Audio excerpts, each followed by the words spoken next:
Everything had been sent to them. Okay. You are aware that Lord MacDonald QC has since reviewed the emails again on behalf of News International, are you not? Yes. You're aware that he stated he found evidence And of... he's reported to the whole board of He did? News Corporation. And you're aware that he stated to the board that he found evidence of indirect hacking, breaches of national security, and evidence of serious crime in the Harbottle and Lewis file? Oh, he did indeed.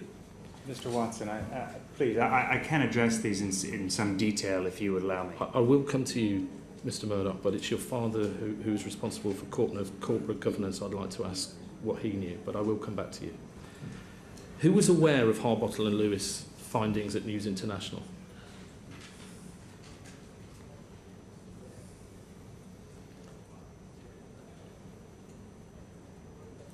You went to the senior officials of News Corp, certainly the top legal officer. So Tom Crone or Les Hinton? No. No. Were you informed about them? They were not the top legal officers. Who are the top legal officers?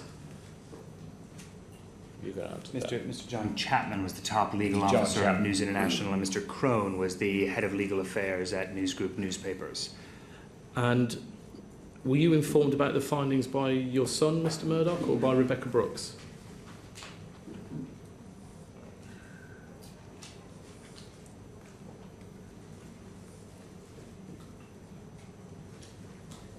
I forget, but I expect it was my son. I was in daily contact with them both.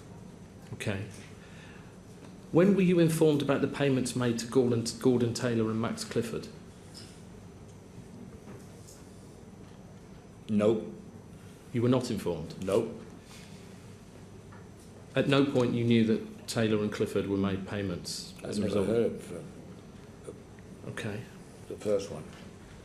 You never informed the Chief Executive of News Corp that you authorised payment of £500,000? Would you like me to answer the questions now, Mr. Watson? I'd like you to tell me whether you informed your father that you had authorised payment to Gordon Taylor as a result of him being a victim of a crime. The settlement with Mr. Taylor, and I'm happy to address the matter of Mr. Taylor in some detail if you would like. First, could you just let me know? My father became aware after the settlement was made in 2009, I believe, after the confidential settlement had become public, as a newspaper reported on the out-of-court settlement afterwards. But please understand that the settlement of an out-of-court settlement of a civil claim of that nature and with that of that quantum is something that normally in a company our size, the responsible executives in the territory, in the country, would be authorized to make, and that's the way the company has functioned, and it's below the approval thresholds, if you will, that would have to go to my father as chairman and chief executive of the global company. There are other questions I could ask on this, but there are other colleagues who have specific questions to you, Mr. Murdoch, about this issue, so I'll move back to your father if I can. Mr. Murdoch, at what point did you find out that criminality was endemic at News of the World?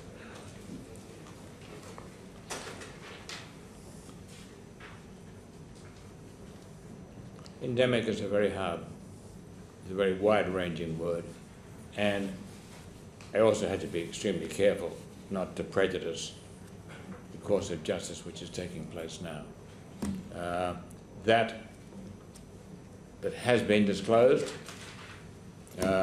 I became aware as it became apparent.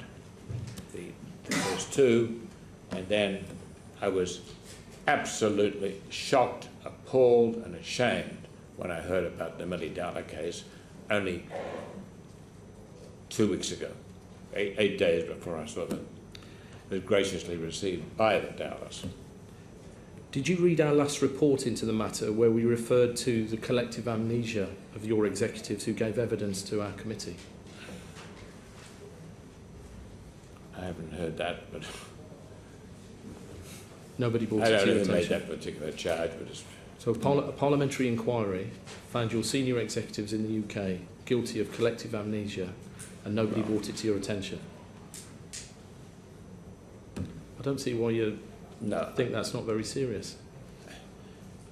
Yes, but you're really not saying amnesia, you're really saying lying. Well, we found your executives guilty of collective amnesia. I would have thought that someone would like to bring that to your attention, that it was Cerny.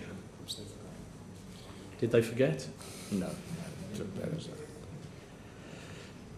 Okay.